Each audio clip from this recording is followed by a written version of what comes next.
Ready? Oh, I'm just gonna have to put them again. Ready? Go. Wait, Skeptic's not here. Skeptic's not here. And game lagging and. No way. I've completely. No. I've completely. Yep, my game's frozen. Dude, You can't there's make no that up. way. You're kidding. You can't be serious. On the Yep. last up. You can't be serious. Yep. Yep. DC. I'm done.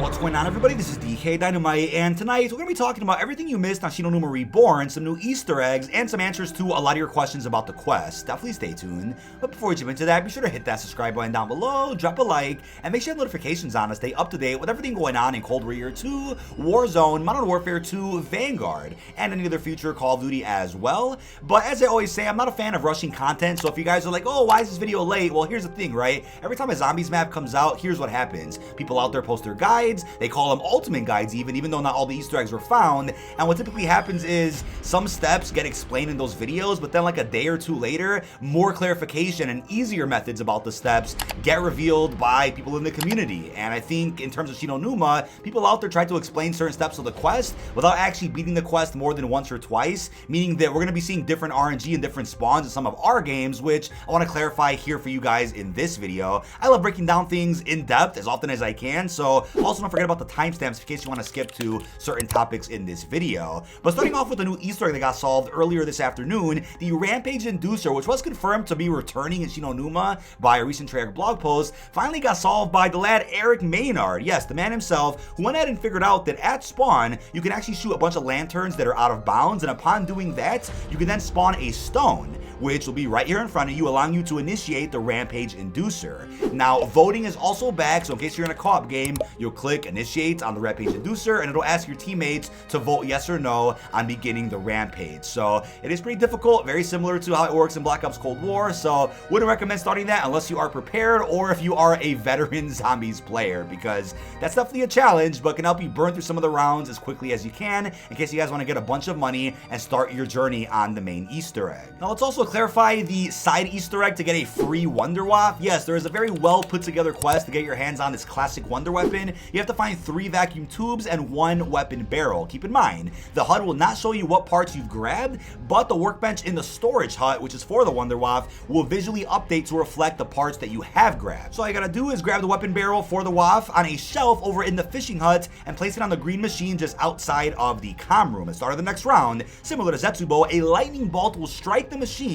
and it'll need to be defended. Once that's done, retrieve the charged vacuum tube from the radio in the comm room. As you'll see right here, the weapon barrel can then be picked up again from the green machine, and the weapon barrel and the vacuum tube will be visible on the workbench for those out there that are confused. You want to take the electrical fuse on the table in the comm room and go to the storage hut to activate the trap. The trap will then stop and the red box will open here. As you can see, the fuse needs to be inserted into the box to repair the trap. You then want to activate the trap one more time to charge another vacuum tube by killing zombies. Now you then want to lure Zabala into the excavation room, but don't forget, you actually cannot get a Zabala spawn until round 15, so that's the earliest you can actually do this side quest. If you're like, oh well, screw that, I want to get it from the box, you could get the Wunderwaffe from the box at any point starting on round 10. So either way, your main quest progress is essentially halted until 10 or 15 here in your game. But once Zabala is in this room, you want to let her do her little mine attack, and you want to have her do that 5 times in front of this Tesla coil. You'll know that you've done it all 5 times when the coil is fully powered up with that purple electricity, and it'll then give you the prompt to pick up the vacuum tube. You can then take this over to the workbench and build the Wunderwaffe DG2, which looks fantastic with the brand new pap camels also featured in this map. But as far as a quick breakdown goes for the main Easter egg, yes, the Wunderwaffe is required, so grab it by any means necessary, whether it's the box or that side quest. You want to take a Boom Schreier to the doctor's quarters and have him explode near the monolith to clear the vines. You can either wait for a random one to spawn in or use the quote-unquote dog rounds when a dozen of them spawn in and take one over here to this area. You then want to find 3 Cipher wheel parts. One is on the table here in the dormitory, another one is in the room right of the demonic fountain here at Doc's quarters, and the third one is at a dig site in front of Pack-a-Punch. You then want to take a Molotov or a Thermite or even a Boom Schreier and have that burn this paper right here in this room. So either throw your equipment or have a Boom Schreier explode, and it'll reveal all the symbols here on this this piece of paper. You then want to place your 3 cipher wheels on the monolith here,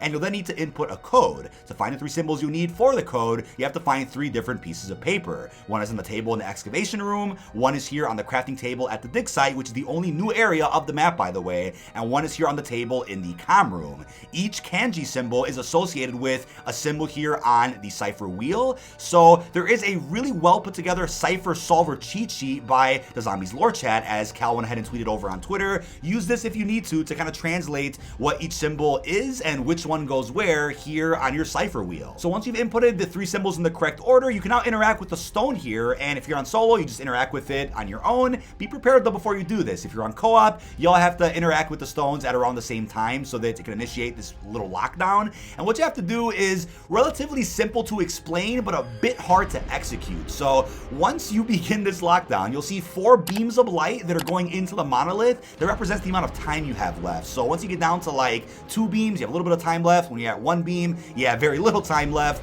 But when you're at 4 beams, as you can see, it's right at the beginning of the lockdown. So use those beams to kind of understand how much time you have. What you want to do is just kill the blue aura zombies with your Wunderwaffe. You cannot use any other weapon or equipment to kill those zombies, but the trick is killing them in groups. The way I've done this step is by getting them grouped up, so waiting until you get to about 3 beams of light, so that's about what, a good 30 seconds into the lockdown, and then kill your blue aura zombies with a charge of the Wunderwaffe at once. People out there have suggested killing them individually as soon as they spawn. That just hasn't worked for me. I believe this step is either bugged or similar to that ballistic knife step from Die Rise, which to this day is still a bit unclear to the community, where it's kind of something that takes trial and error to complete and is very inconsistent across different games of zombies. Now, if you have 2 or more Wunderwaffes, this makes this a lot easier, so that while one person is reloading, the other person can shoot at the blue aura zombies. I know if you guys don't have Wunderwaffes, you'll feel a bit useless here, but what you could do is just train the best you can or kill the other zombies as fast as you can, especially the Stormkriegers or the Boomstriers. Get rid of those as fast as you can, because that can actually trigger more blue aura zombies to spawn in, which you do need to finish this step. Now, you also want to make sure the blue aura zombies are fairly close to the monolith and not too far, or else you won't see the souls actually collect from the dead zombies. And the way we did it, like I already reiterated on stream and here in this video, is once we get down to like 3 beams of light, we kill a train, and once we get down to like beam 2 or even beam 1 towards the end, we kill as many trains as we possibly can with a waff. I'd usually go for like 2 or 3 at a time, never for them individually, like one-on-one. I just don't think that works, but maybe this step is going to be changed at some point in the future. But now you're almost finished. You want to then use the flogger to kill zombies, which fills an empty demonic fountain. You then want to drink from the fountain once it lets you, and as you're in this blood mode, you can still be attacked. Keep that in mind. It's not like classic zombie blood. You then want to find a big red orb, which you just cannot miss, which will take you to a piece of a mirror. Usually, in my experiences, from the amount of times I've beaten this quest, you want to find it here towards like the center of the map. It'll then walk me to like the demonic fountain, or the one that you drink blood from. It'll disappear, and then you want to go back in blood mode, unless you still have time, and go to the fishing hut, and you will find the red orb there again in the back. That's typically where I found it. I haven't really seen other people out there find it in any other location, so the red orb is very hard to miss. So if you guys lose it for any reason, go back to zombie blood mode and check every single room until you find it again, and then once you find it for the second time, it'll drop you the first piece of the mirror. Now you then want to go in blood mode again, but go over to the war room and check that map. See where that red X is. It'll be different in all of your games, which other people out there on YouTube just haven't covered in their guides. But when I did the quest like 2-3 times, I noticed that the red X was in different spots in every match that I played. Most people out there found it in the comms room, so that might be the most familiar spawn that you'll get for the second piece of the mirror. But look for where that red X is, then go to that room in blood mode, and you'll see a mirror just sitting somewhere near the ceiling. All you want to do is shoot it down once, and it'll come to you, and you can then pick it up. It's that simple, but you have to really pay attention, and I recommend doing this at the end of a round when you have 1 zombie left, and not during the start of a round where you're getting bombarded with a whole bunch of zombies. So now you want to go to the only new area of the map, which is the dig site, and place the mirror pieces here on the altar to create the relic. It'll then spawn an orb on these pedestals, depending on how many players are in your game. It'll be 1 if you're on solo, 3 if you're in 3P, and you then want to interact with that pedestal either by yourself or at the same time with your teammates if you're in co-op, and when you do that, the orbs will fly away. You want to go ahead and find them, and you have to shoot them, I think, up to 3 times to actually send the orb back to the dig site itself. If you're not fast enough, they'll just go back to the pedestals, and you can try again as many times as you want during that same round, unlike the blue aura zombie step by the monolith where you only get 1 attempt per round. Once you shoot the orb back to the dig site, you can then begin the lockdown or the the final phase here of this main quest. It'll spawn in Echo, which is like a blue Zabala, and all you have to do here is survive as best as you can and kill the blue aura zombies again with the Wunderwaffe. There's 3 phases of this fight. The first phase is with regular blue aura zombies, so you are not timed in any way like you were with the original Monolith step, so take your time if you have to, but kill all the blue aura zombies with the Wunderwaffe. They don't even have to be in groups. You can just get them one by one, and then after that, you can then attack Echo and shoot her with any weapon of your choice, shoot her with the Waff, shoot her with your regular weapon, throw equipment at her, and once you do that, the second phase will begin, which will then have blue aura boom shriers. So again, very simple. You can just one-tap them with the Wunderwaffe, shoot her with any Wunderwaffe ammo that you have, and ammo typically drops quite a bit during this phase, so if you guys are like, oh crap, running low on ammo, there should be some ammo boxes on the ground every time you kill a good amount of enemies, or you can buy some from the ammo cache across the way. Once you've done that, you can damage Echo again, and the third and final phase will begin, featuring blue aura Stormkriegers. Definitely not too difficult. You can one-tap them with the Wunderwaffe. It's somehow easier than the Monolith step from earlier in the quest, but after you've done that, you can then damage Echo again, and at this point, you can then fully kill her, revealing the little slideshow cutscene. You can then pick up the relic itself, and some basic loot will then spawn. It was a bit basic for me in my match, but it might be better for you guys. It'll drop like tier 0 ray guns, right, which means they're unpapped. It'll drop some decently papped weapons that probably aren't that useful, and then some other salvage, but nothing too special at all. You'll also get a calling card for completing this quest, which I guess is something, but the Easter egg itself is pretty well put together. Definitely a step up from anything we got in Duran Fung and Terra Maledicta, and it gets me hopeful for what Treyarch's really going to come out with when they have a lot of time to develop their next Zombies game in 2024. Now, there is actually another Easter egg that requires the use of the Blood Fountain, which means you have to get pretty far in the main quest to actually access this side Easter egg, but what you have to do is drink blood again,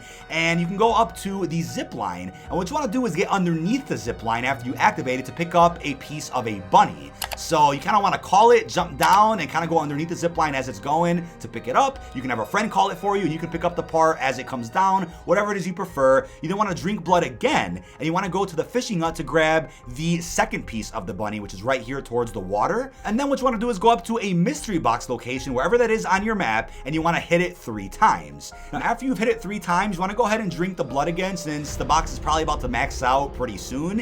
And as you're in the blood mode, you want to max out the mystery box, and as it's going away, you want to make sure you hold interact as you see the bunny popping up and kind of spawning somewhere else. You'll see a piece of the bunny spawn right underneath that. So you want to hold interact, and once you have all 3 pieces, a bunch of loot will just blow up in your face, and you'll get a couple of points, you'll get some salvage, you'll get some random loot such as weapons, could even be pack-a-punch items. Take advantage of that. It's just a bit of a loot Easter egg, which I guess was pretty hidden, probably wouldn't have been solved for a while. People out there really attacking these Easter eggs yesterday and digging at the map as much as they can. Numa isn't a big map, so probably wasn't that hard to solve everything that is featured here in this experience. But we then have 2 song Easter eggs. The first one is Samantha's Ballad, so a direct copy-paste of the Samantha's Lullaby Easter egg from Zombies Chronicles Numa, which is awesome. It also gives you a free max ammo, so you want to go ahead and shoot these 4 pans in this exact order here in the hut. Once you've done that, you will see the Samantha doll here on the ground in this room. Interact with that. It'll then spawn about 4 to 5 more Samantha dolls here towards